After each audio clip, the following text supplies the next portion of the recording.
and she was certain she had done the right thing in leaving Palermo, leaving Nico, and ending the affair. She switched on the light, looked automatically across the room at the sofa, where the military precision of the cushions assured her that her cleaning lady had been there in her absence.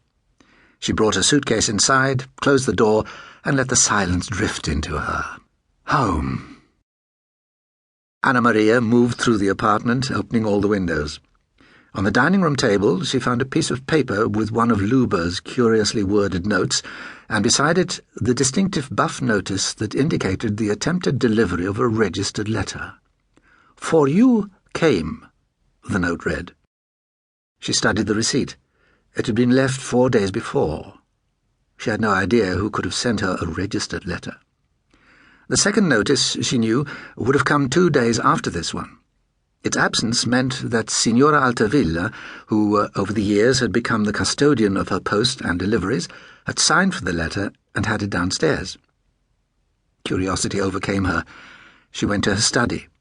From memory, she dialed Signora Altavilla's number. The phone rang 4 times without being picked up. She hung up the phone and returned to the living room. Even though separated in age by almost 2 generations, she and the woman downstairs had become good neighbours. And because Signora Altavilla went to the mountains with her son and his family each July, Anna Maria had her keys in order to water the plants. There was a clear understanding that Anna Maria could go in to get her post whenever she returned from a trip, and Signora Altavilla was not at home. She took the keys from the second drawer in the kitchen and went down the stairs. Though she was certain no one was home, Anna Maria rang the bell. When there was no answer, she put the key in the lock, but it wouldn't turn. She tried again, pulling the door towards her as she turned the key. The pressure of her hand moved the handle down, and the recalcitrant door proved to be unlocked and opened. Her first thought was to try to recall Costanza's age. Why was she forgetting to lock her door? Why had she never changed it and got una porta blindata that locked automatically when it closed? "Costanza!" she called. "Ci sei?" There was no answering call. Anna Maria approached the table opposite the doorway, drawn by the small pile of letters. It struck her that the light in the hallway was on, and that more light was coming down the corridor from the half-open door to the living room, as well as from the open door of the larger bedroom. "Costanza!" She set the keys on top of the letters and took a step to look around the half-open door.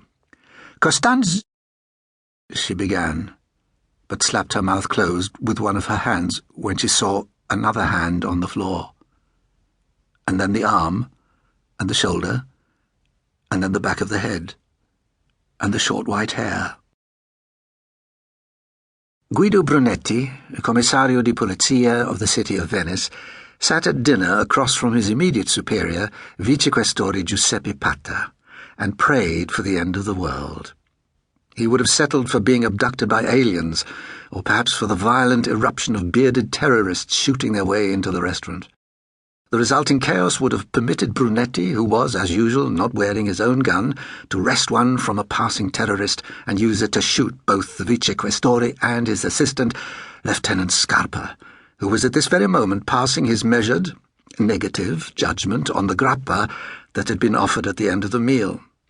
"You people in the north," the lieutenant said with a condescending nod in Brunetti's direction, "don't understand what it is to make wine, so why should you know about making anything else?" He drank the rest of his grappa, made a small mew of distaste, and set his glass on the table. He gave Brunetti an open-faced glance, as if inviting him to make a contribution to enological frankness, but Brunetti refused to play, and contented himself with finishing his own grappa.